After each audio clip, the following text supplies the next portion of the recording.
Welcome back, everyone. Ready to dive into another fascinating world of literature. Always excited to explore. Well, today we're tackling George Bernard Shaw's Pygmalion. Ah, a classic. But we're not just discussing the plot today, right? Exactly.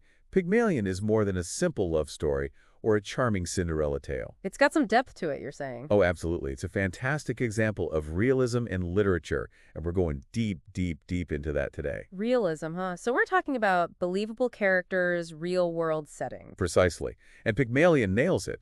But it also delves into social issues, the kind that still resonate over a century later. That's what makes a play truly timeless, I suppose. It's got to make you think, even years later. Exactly. So think bustling London streets, a quirky professor obsessed with phonetics. Professor Higgins?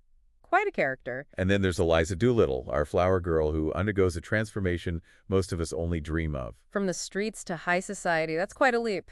It is. But it's not just about the glitz and glamour. Shaw uses Eliza's journey to critique the rigid class system of his time. Ah, so it's a social commentary disguised as a captivating play. You could say that. And the way he does it through language is just brilliant. Intriguing. So how does he weave this social critique through the play? What makes it so realist? Well, for starters, the characters. They feel real, flawed, relatable. Take Eliza. She's not some passive damsel in distress. She's got fire, ambition, you can feel it. Exactly. She's desperate to improve her life, to climb the social ladder, and she realizes that her Cockney accent is a major obstacle. Language as a barrier. It's a theme that resonates even today. It really does, and Shaw was way ahead of his time in recognizing this. Think about it. We still judge people based on how they speak. Subconsciously, yeah. It's hard to shake off those ingrained perceptions. So Eliza wants to change, to refine her speech.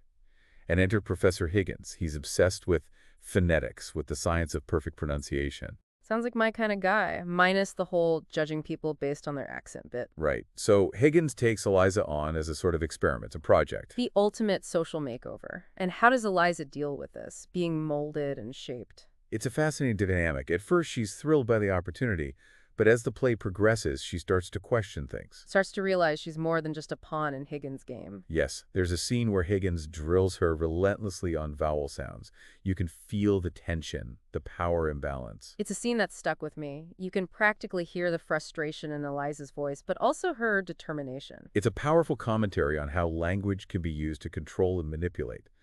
But Eliza isn't just a passive student. She evolves, finds her voice, both literally and figuratively. Exactly, and that's where the play's ending really packs a punch.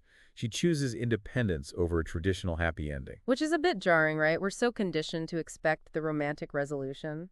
It is, and that's what makes Pygmalion such a powerful example of realism. It doesn't shy away from messy, complex realities. So we have believable characters grappling with real-world issues, a sharp social critique woven into the plot, and an ending that defies expectations. It's realism at its best. Couldn't put it better myself. Pygmalion truly is a remarkable piece of work. It makes you wonder, though, if Shaw were writing Pygmalion today in our digital age, what would Eliza's transformation look like? Ooh, that's a good one. What would be the modern equivalent of her Cockney accent? Social media presence, online etiquette. It really makes you think. I'm sure he'd have a field day with the complexities of our modern world. I think you would too. And on that note, we'll leave you to ponder that very question. Thanks for joining us on this deep dive into George Bernard Shaw's Pygmalion. Until next time, I'm sure.